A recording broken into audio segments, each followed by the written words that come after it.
बिस्मिल्लाहिर्रहमानिर्रहीम। Dear students, second video lecture. इसमें अब हम जो है ना हैश फंक्शंस की एप्लीकेशंस को देखेंगे।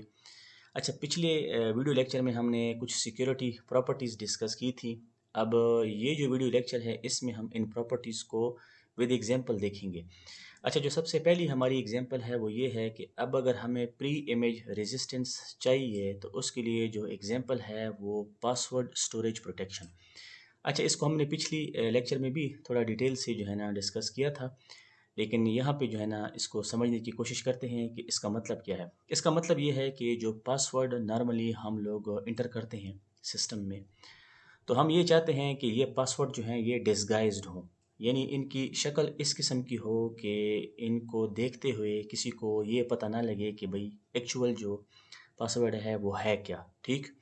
अच्छा, अब ये जो पासवर्ड हैं ये जब सिस्टम में इंटर होते हैं तो ये एक पासवर्ड फाइल में सेव होते हैं। और अगर इसको सिस्टम एडमिनिस्ट्रेटर भी रिकवर करना चाहे तो वो भी जो है ना इनको रिकवर करने से कासिर रहता है। यानी ज़ाहिरी बात है कि हैकर के लिए तो हम चाहते यही हैं कि भाई वो इनको रिकवर ना कर सके, लेकिन अगर जो सिस्टम एडमिनिस्ट्रेटर है वो भी इनको रिकवर करना चाहे तो वो इनको रिकवर नहीं कर सकता। यानी ये इस फॉर्म में ये सिस्टम में सेव होते हैं एक फ़ाइल में। अच्छा, अब ये है कि इस हवाले से जो हमें हैश फंक्शंस फैसिलिटी प्रोवाइड करते हैं तो वो unusual type of confidentiality provide करते हैं। इसका मतलब क्या है? इसका मतलब ये है कि अब तक जो हम काम करते चले आ रहे थे तो हमने क्या किया कि प्लेन टेक्स्ट को इनक्रिप्ट किया, फिर उसके बाद जो है ना हम उसको रिसीवर की तरफ जो है ना सेंड करते थे। रिसीवर जो है उसको डिक्रिप्ट करता था। यानी हम करते क्या थे कि भाई कीज़ को यूज़ करते थे मैसेजेस को इनक्रिप्ट करने के लिए और डिक्रिप्ट करने के लिए, लेकिन इस केस में जो है ना हम कोई की यूज़ नहीं कर रहे हैं। हम कर के आ रहे हैं कि सिंपली जो है ना हैश फंक्शन को अप्लाई कर रहे हैं, पासवर्ड को इंटर कर रहे हैं। ठीक है। अच्छा, मतलब हम ये करते हैं कि पासवर्ड को इंटर करते हैं हैश फंक्शन में। हैश फंक्शन जो है ना फिर क्या करता है, आउटपुट के तौर पे हमें एक हैश कोड जनरेट करके देता है, जिसको फिर हम क्या करते हैं, पासवर्ड की फ़ाइल में सेव करते हैं। अब इस केस में हम कोई की वगैरह जो है ना वो यूज़ नहीं करते, ना ही फिर हम इसको जो है ना डिक्रिप्ट करते हैं। तो इस तरह जो है ना ये क्या हो गया, थोड़ा ये अनयूजुअल टाइप ऑफ कॉन्फिडेंशियलिटी हमने अचीव की, क्योंकि ये जो अब तक हम बात करते आ रहे हैं कॉन्फिडेंशियलिटी की, इंक्रिप्शन और डिक्रिप्शन की, उससे ज़रा मुख्तलिफ है। अच्छा, अब लेट्स से कि आपने करना क्या है कि सबसे पहले आप अपनी जो है ना यूज़र नेम इंटर करते हैं। उसको हमने कह दिया है कि ये आपकी यूज़र आइडेंटिटी हो गई और उसको हमने आई से मुंसलिक कर दिया है कि भाई यूज़र आइडेंटिटी को हम रिप्रेजेंट कर रहे हैं आई से। अब उसके बाद यूज़र क्या करता है, अपना पासवर्ड इंटर करता है, जिसको हमने कह दिया है कि पी है। ये पासवर्ड भी फिर एक हैश फंक्शन से गुजरता है जिसको हमने कह दिया एच। जब हैश फंक्शन से इस पासवर्ड को गुजारा जाता है तो फिर वो हैश फंक्शन क्या करता है, जो भी ऑपरेशन उसने परफॉर्म करना हो वो परफॉर्म करता है। अच्छा, ये हैश फंक्शन हमारे पास क्या होते हैं, मैथमेटिकल फंक्शंस होते हैं। अच्छा, उससे फिर जो हमारे पास आउटपुट लेट से मिलता है वो क्या है, एच ऑफ पी। अब ये होता ये है कि जो आपकी आइडेंटिटी आई है और आपके पासवर्ड की जो हैश वैल्यू है एच ऑफ पी। अच्छा, इसको कुछ इस तरीके से रिप्रेजेंट किया जाता है, यानी आई कामा एच ऑफ पी। आई आपका क्या हो गया, आपकी आइडेंटिटी हो गई, आपका जो पासवर्ड है उसकी हैश वैल्यू क्या हो गई, एच ऑफ पी हो गई। अब इस फॉर्म में उसको जो है ना सिस्टम के अंदर सेव किया जाता है किसी टेबल में या किसी फाइल में। ठीक। अच्छा, इधर जो इम्पोर्टेंट बात है नोट करने वाली डियर स्टूडेंट्स वो ये है, ये आखिरी पॉइंट, कि पासवर्ड जो हैं वो स्टोर नहीं होते पासवर्ड टेबल में, बल्कि आपका जो पासवर्ड है वो इस शेप में जो है ना स्टोर होता है। तो अब फिर रिकवर कैसे होते हैं, ठीक, उसके लिए ये है कि एक प्रोसेस जो है ना यहाँ पे दिया गया है, आपको नज़र आ रहा है। इस प्रोसेस से अब समझने की कोशिश करते हैं कि होता क्या है असल में। अच्छा, यूज़र ने सबसे पहले क्या इंटर किया, अपनी आइडेंटिटी आई इंटर की जब उसको लॉगिन स्क्रीन मिली। नॉर्मली आप क्या करते हैं, आप लोग अपना यूज़र और पासवर्ड इंटर करते हैं ना, तो ये वही चीज़ है। अच्छा, यूज़र ने क्या किया, अपनी आइडेंटिटी आई इंटर की, फिर उसके बाद यूज़र ने जो है ना क्या किया, अपना पासवर्ड पी इंटर किया। अब हैश फंक्शन ने क्या किया, इस पासवर्ड पी को लिया, जो भी ऑपरेशन उसने उसमें परफॉर्म करना था वो परफॉर्म किया, और रिजल्ट के तौर पे हमें ये हैश वैल्यू मिली एच ऑफ पी। ठीक। अच्छा, अब जब तो उसके बाद ये क्या करेगा, इसको जो है ना पासवर्ड टेबल में आपकी आइडेंटिटी आई और आपकी इस पासवर्ड की हैश वैल्यू को एक पासवर्ड टेबल में स्टोर कर देगा, जिसकी अभी हमने पिछले बात की।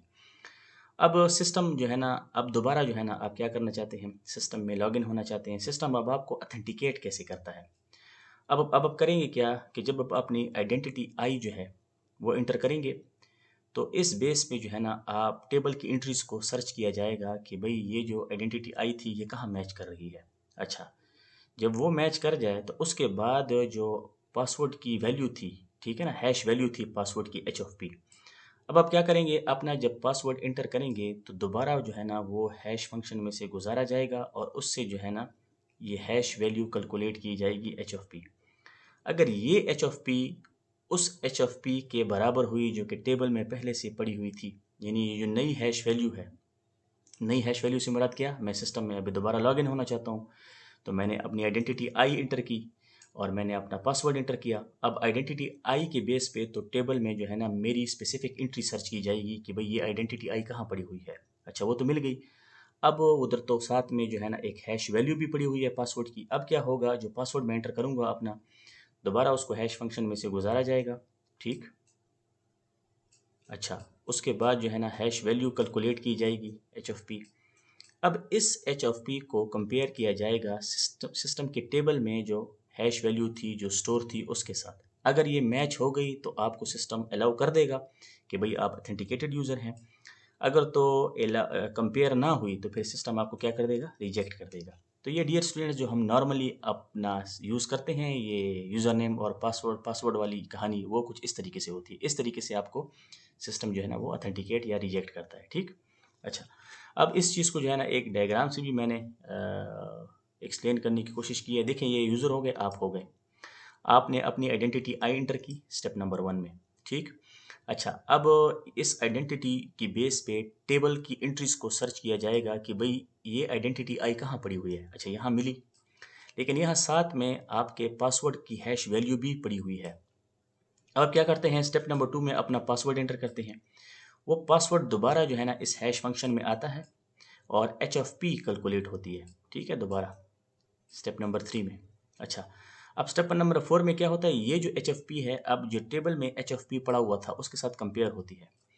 अगर तो मैच कर गई तो आपको सिस्टम अलाउ कर देगा, यानी इसके बेस पे अब डिसीजन होता है। मैच हो गया तो सिस्टम आपको अलाउ कर देता है, मैच ना हुआ तो सिस्टम आपको क्या कर देगा, रिजेक्ट कर देगा। ये डिसीजन होता है इस बेस पे। तो ये डियर स्टूडेंट्स जो हमारा पहली एप्लीकेशन थी, ये जो हमारी पहली प्रॉपर्टी थी security property pre image resistance की, ये अब वो वाली प्रॉपर्टी है। उसको जो है ना ये जी यानी उसकी प्रैक्टिकल एग्जांपल हमारे पास क्या है, ये पासवर्ड जो हम यूज़ करते हैं सिस्टम में। तो ये देखें, हमने उधर क्या कहा था, हमने ये कहा था कि एक्स हमें मिला इनपुट, हमने उसको हैश फंक्शन में से गुजारा और हमें जो है ना एक हैश वैल्यू मिली, ठीक।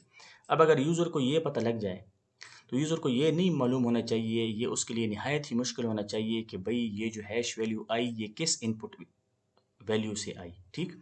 अब देखें, ये वही बात हो गई कि हैश कोड को तो उसने एक्सेस कर लिया। लेट्स से पासवर्ड फाइल को किसी तरीके से जो है ना यूज़र क्या कर लेता है ना, हैकर क्या कर लेता है, वो एक्सेस कर लेता है, पासवर्ड फाइल उसके पास आ गई। अब ये पासवर्ड जो है ये किस इनपुट से, ये जो पासवर्ड की हैश वैल्यू है किस इनपुट से आई है, ये उसको मालूम करना नहायत ही मुश्किल होना चाहिए, ठीक। क्योंकि अगर ये मालूम हो गया फिर तो कहानी ख़त्म हो गई। तो ये तो पहली एग्जांपल हो गई हमारी प्रैक्टिकल। अब जो दूसरी एग्जांपल है डियर स्टूडेंट्स, जो सेकंड हमारी सिक्योरिटी प्रॉपर्टी थी जिसको हमने कहा था सेकंड प्री इमेज रेजिस्टेंट, उसके लिए जो एप्लीकेशन है प्रैक्टिकल, वो ये चेकसम वगैरह जो हम जनरेट करते हैं। अच्छा, चेकसम को क्यों जनरेट किया जाता है डियर स्टूडेंट्स, ये देखें, एश्योरेंस चाहिए मुझे। किस बात की मुझे एश्योरेंस चाहिए, कि जो डेटा मैंने डाउनलोड किया है इंटरनेट से, या जो फाइल मैंने इंटरनेट से डाउनलोड की है वो क्या है, करेक्ट है, यानी उस फाइल में कोई मसला नहीं है, ठीक है। अच्छा, उसके लिए जो है ना ये एग्जांपल मैंने दी हुई है कि लेट से आप एक फ़ाइल डाउनलोड करना चाहते हैं। कहाँ से डाउनलोड करना चाहते हैं? अच्छा, आप नेट से एक फ़ाइल डाउनलोड करना चाहते हैं जिसका नाम ये है मीडिया कैम AV 2.7, ठीक है। लिंक आपको दिया गया है, आप क्या करते हैं, उस लिंक पे जाते हैं और ये फ़ाइल जो है ना आप डाउनलोड करने की कोशिश करते हैं। अच्छा, ये देखें, ये एग्जीक्यूटेबल कोड है। मतलब ये है कि कहाँ से आप डाउनलोड करना चाहते हैं ये फ़ाइल, ये उसका लिंक दिया हुआ है, यानी आपको लिंक दिया गया होगा। और आपको जो है ना लेट से मैं ये फ़ाइल डाउनलोड करना चाहता हूँ, तो फ़ाइल का नाम ये है, कहाँ से डाउनलोड करना चाहता हूँ, ये लिंक है। अच्छा, उसके बाद आपको एक हैश वैल्यू भी दी गई होगी। अच्छा, इस केस में अच्छा दूसरी बात ये है कि हैश फंक्शन का नाम दिया गया होगा और हैश वैल्यू भी आपको दी गई होगी। इस केस में हमारे पास जो हैश फंक्शन यूज़ हुआ है वो MD5 है और हैश वैल्यू भी साथ में अटैच होगी। MD5 जो हैश फंक्शन है, अच्छा ये हैश फंक्शंस को अब हम तीसरे वीडियो लेक्चर में इंशाल्लाह डिस्कस करेंगे कि हैश फंक्शंस हमारे पास कौन कौन सी हैं। तो एक तो हैश फंक्शन हमारे पास क्या है, MD5 भी है। ये अगली वीडियो में इंशाल्लाह हम डिस्कस करेंगे। MD5 हैश फंक्शन क्या करता है, जो आउटपुट जनरेट करता है उसका साइज़ क्या होता है, 128 बिट। रिमेंबर डियर स्टूडेंट्स, हमने ये कहा था कि जो भी जिस लेंथ का भी इनपुट आप हैश फंक्शन में इनपुट करेंगे, आपको जो आउटपुट मिलेगा वो फिक्स्ड लेंथ का मिलेगा। अब MD5 हैश फंक्शन जो है ये कितनी बिट का आउटपुट जनरेट करता है, 128 बिट का आउटपुट जनरेट करता है। लेकिन इस एग्जांपल में 72 हेक्साडेसिमल कैरेक्टर से उसको रिप्रेजेंट किया गया है। ठीक। अच्छा, अब आपने क्या करना है, आपने ये करना है कि उस अगर आपने कंफर्म करना है कि भाई ये जो फाइल है ये अथेंटिक है कि नहीं। ठीक है, आप ये एश्योरेंस चाहते हैं कि कहीं मतलब या कोई वायरस तो मैं नहीं डाउनलोड कर रहा। ये भी हो सकता है कि वो क्या हो, जो फाइल आप डाउनलोड कर रहे हो वो कोई वायरस हो। तो अगर वो कोई वायरस हुआ और आपने डाउनलोड कर लिया तो ज़ाहिर बात है फिर आपको जो है ना जो उसके कंसिक्वेंसेज हैं वो भुगतने पड़ेंगे। अब आप ये कंफर्म करना चाहते हैं, आप ये एश्योरेंस चाहते हैं कि भाई ये जो फ़ाइल है जो मैं डाउनलोड कर रहा हूँ इस साइट से, ये अथेंटिक फ़ाइल है, ये कोई वायरस नहीं है। अब आपने करना क्या है कि जो हैश वैल्यू दी हुई है, ठीक, उसको आपने उसी MD5 फंक्शन से गुजारना है। अच्छा, ये एक वेबसाइट है, उसमें ये इजीली आप कर सकते हैं। मैं बाद में आगे चल के इंशाल्लाह आपको बताऊंगा कि ये जो हैश कोड्स होते हैं कैसे जो है ना इनको हम मालूम करने की कोशिश अगर हम करना चाहें तो हम कैसे करेंगे। तो इसके लिए 2 साइट्स हैं, इंशाल्लाह उसका मैं आपको बता दूंगा।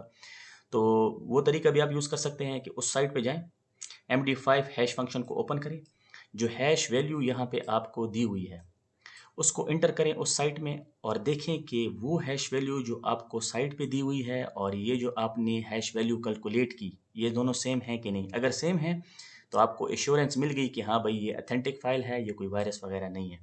अच्छा, अब इस चीज़ को एक डायग्राम से देखने की कोशिश करते हैं, समझने की कोशिश करते हैं। देखें ये है, मैं कौन सी फाइल डाउनलोड करना चाहता हूँ, मीडिया कैम वर्जन 2.7।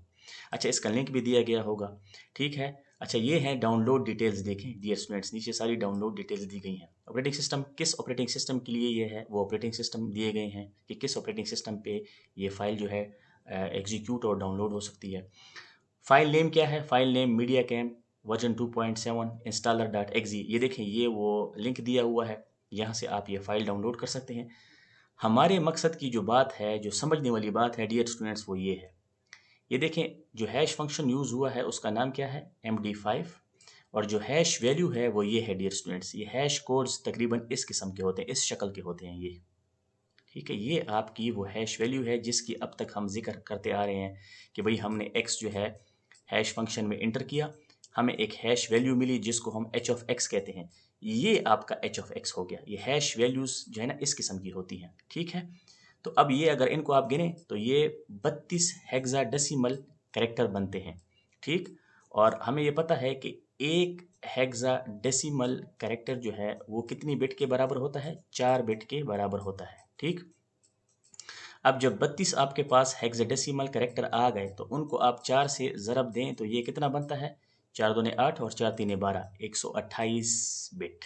ठीक। और हमने थोड़ी देर पहले अभी पढ़ा कि भाई MD5 हैश फंक्शन जो आउटपुट आपको जनरेट करके देगा वो कितनी बिट का होगा, 128 बिट का। अच्छा, ये फाइल साइज़ का बताया हुआ है कितनी, इस किस्म की ये फाइल साइज़ जो है 4.27 MB है। अब आपने करना क्या है, आपने ये करना है कि MD5 हैश फंक्शन के थ्रू क्या करना है, कैलकुलेट करना है दोबारा। अगर तो आपको ये हैश वैल्यू मिलती है तो इसका मतलब ये है कि ये जो फाइल ऊपर दी गई है ये अथेंटिक फाइल है, कोई वायरस वगैरह नहीं है। तो ये देखें डियर स्टूडेंट्स, हमने अपनी सेकंड प्रॉपर्टी जो है सेकंड प्री इमेज रेजिस्टेंस उसको देखा एक प्रैक्टिकल एप्लीकेशंस के थ्रू।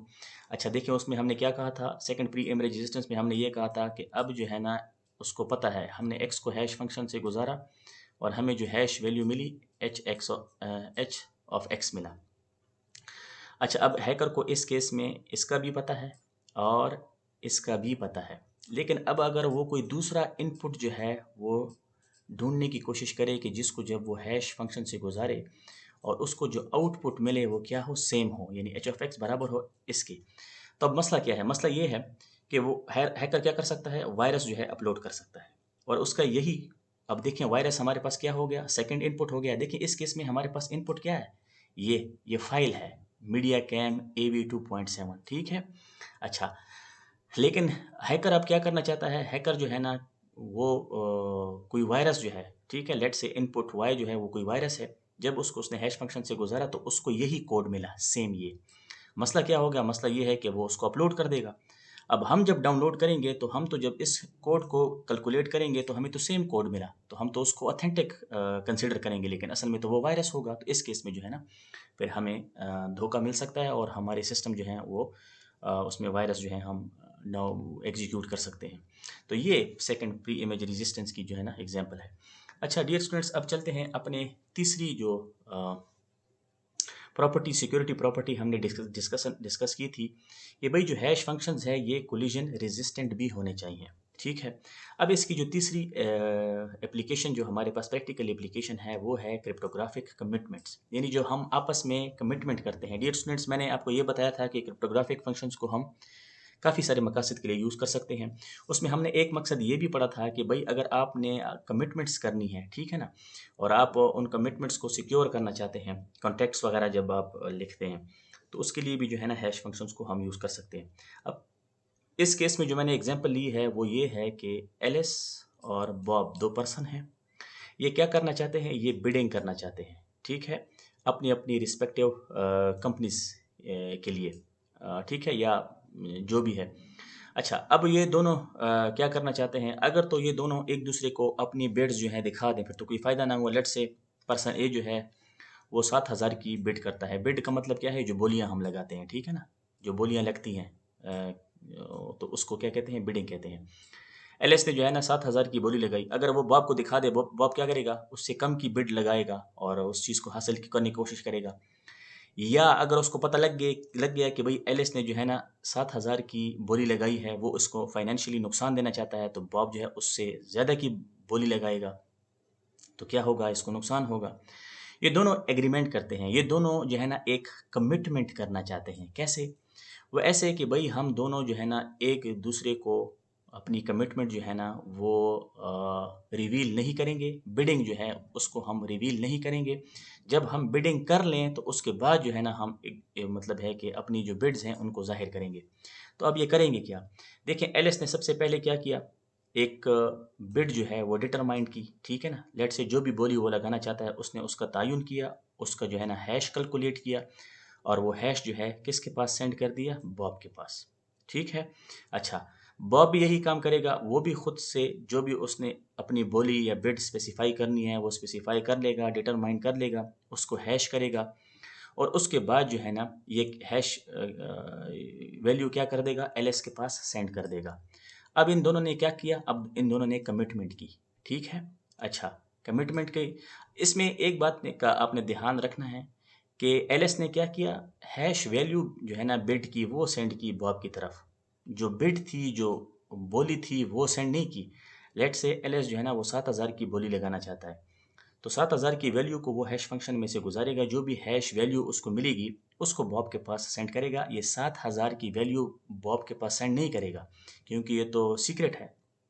बॉब भी इसी किस्म का काम करेगा, सिर्फ हैश वैल्यू एलएस की तरफ सेंड करेगा, जो असल वैल्यू है उसको सेंड नहीं करेगा, क्योंकि फिर तो कहानी ख़त्म हो गई। इन दोनों के दरमियान ये कमिटमेंट हो गया, ठीक, एक अहद हो गया। अच्छा, ये इस पॉइंट पे अब जो बिडिंग का मरहला है वो क्या हो गया, ख़त्म हो गया।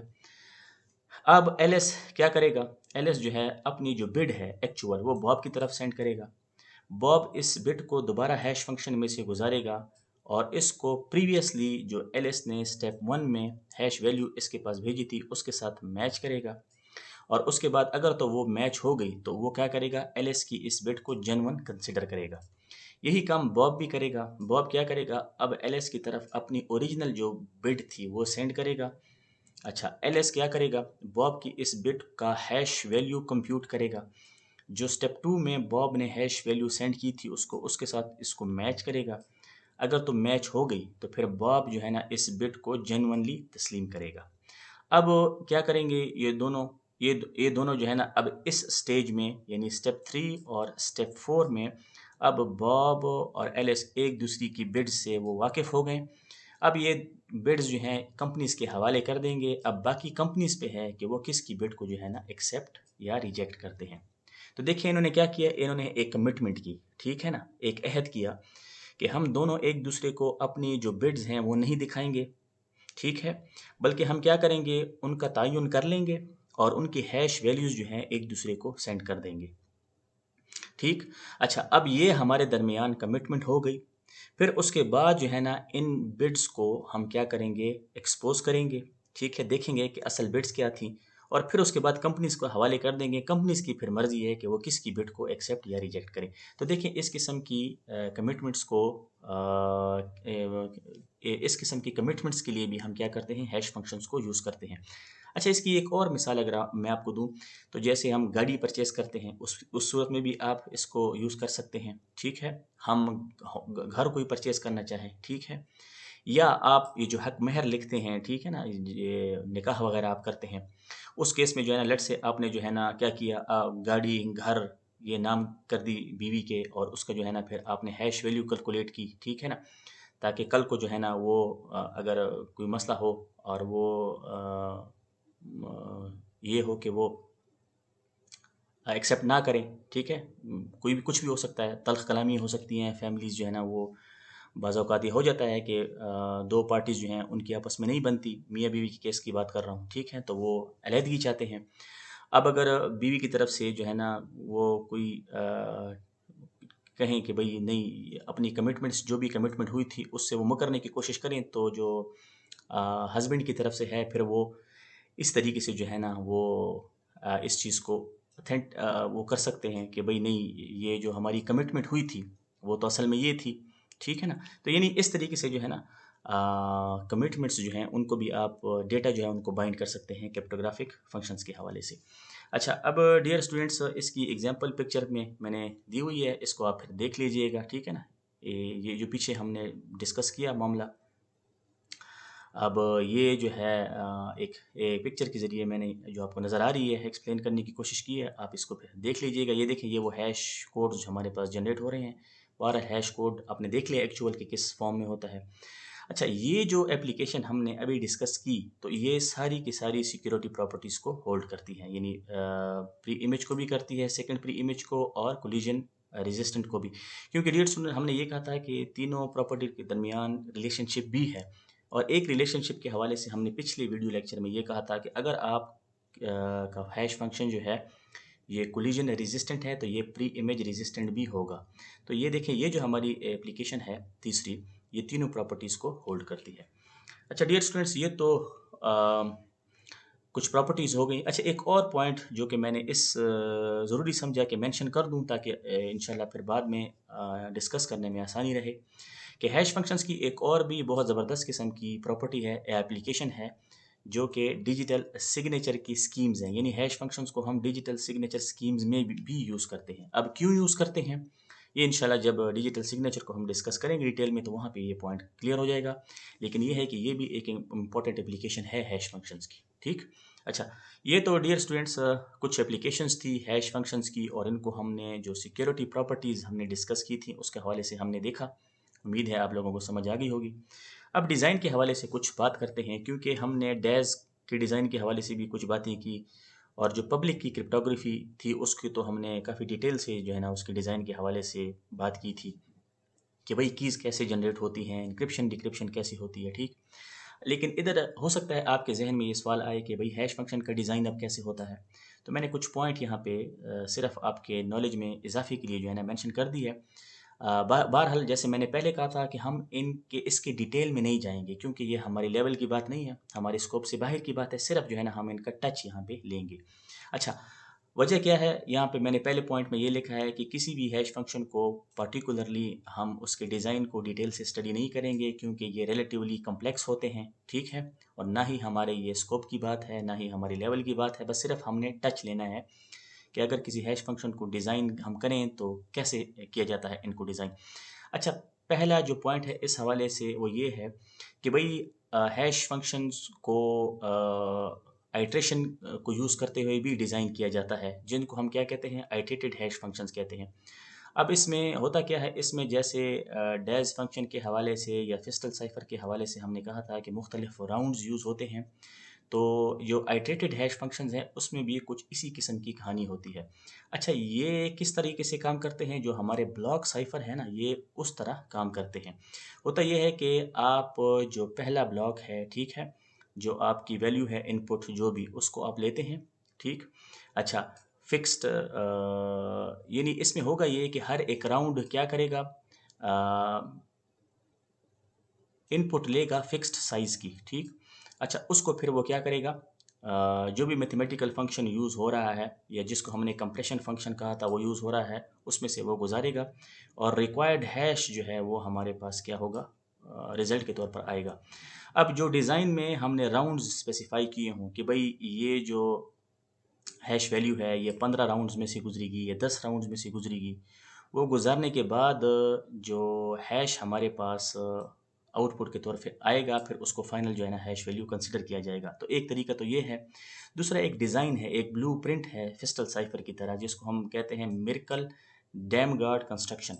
ये क्या है, ये एक डिज़ाइन है। तो इस डिज़ाइन को भी यूज़ करते हुए आप क्या कर सकते हैं, हैश फंक्शंस को डेवलप कर सकते हैं। अच्छा, इसके अलावा जो आखिरी पॉइंट है वो ये है कि हैश फंक्शंस या तो डेडिकेटेड डिज़ाइंस हो सकते हैं, यानी अलहदा से आप क्या कर सकते हैं, एक्सप्लिसिटली हैश फंक्शंस को डिज़ाइन कर सकते हैं, या आप कहते हैं कि नहीं, मैंने अपने हैश फंक्शंस को बेस करना है ब्लॉक साइफर्स के ऊपर, ठीक है। तो वो भी आप कर सकते हैं, उनको भी यूज़ करते हुए जो है ना आप हैश फंक्शंस को डेवलप कर सकते हैं। लेकिन अगर आपने ब्लॉक साइफर्स के कंसेप्ट को यूज़ करना है और हैश फंक्शंस को डेवलप करना है, तो फिर ये क्या होंगे, ये आइट्रेटेड होंगे। इसमें मुख्तलिफ आइट्रेशंस यूज़ होंगी, जैसे हमने ऊपर डिस्कस किया, क्योंकि मुख्तलिफ राउंड्स यूज़ होते हैं, तो इसीलिए इनको फिर हम आइट्रेटेड हैश फंक्शंस कहते हैं। तो डियर स्टूडेंट्स, ये चंद बातें थी हैश फंक्शंस की डिज़ाइन के हवाले से। अच्छा, डिटेल में मैंने आपको बता दी है वजह, कोई मतलब जाने की ज़रूरत नहीं है, बस सिर्फ इतना जानना हमारे लिए काफ़ी है। अच्छा, अब नेक्स्ट वीडियो लेक्चर में डियर स्टूडेंट्स हम जो है ना हैश फंक्शंस को देखेंगे कि भाई ये हैश फंक्शंस होते क्या हैं, तो उनको हम जो है ना इंशाल्लाह डिस्कस करेंगे। डियर स्टूडेंट्स, उम्मीद है आज के लेक्चर की आप लोगों को समझ आ गई होगी। नेक्स्ट लेक्चर तक फ़ी अमान अल्लाह।